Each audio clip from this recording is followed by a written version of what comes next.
For the climate change model, it's already show that we are increasingly the average temperature year after year, right? So normally this year beating the year before, but because of the El Nino effect that leave particular region hotter than normal.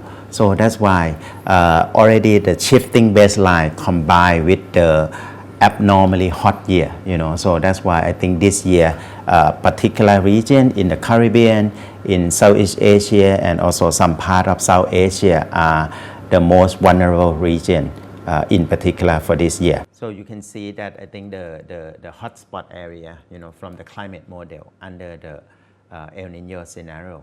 And even in tropical region like Southeast Asia now, we experiencing the new normal, I can say. Climate scientists already talking about the shifting baseline, and I think now we are just start to experience the new normal, the new baseline of the temperature together with the relative humidity. Uninhabitable Earth pattern is coming, because we might not familiar with that.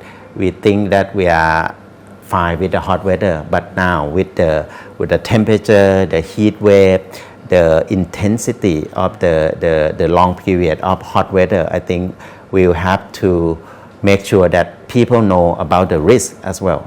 The number of people getting heat stroke increasing at a rapid rate as well. So even in the tropical country. So this kind of really is all new for Southeast Asian people, right? Because we are very used to hot weather.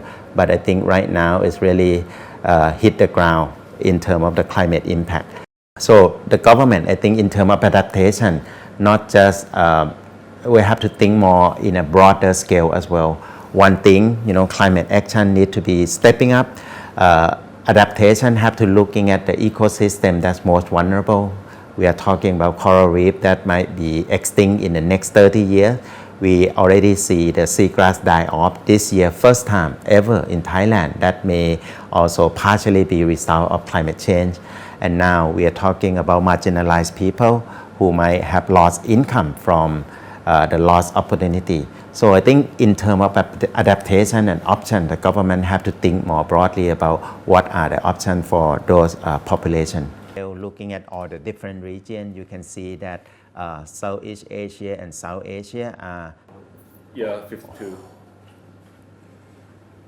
ไม่จริงๆคือตอนนี้มันเหมือนตะวันออกกลางแล้วนะเมื่อก่อนพี่ไม่รู้สึกเมืองไทยมันร้อน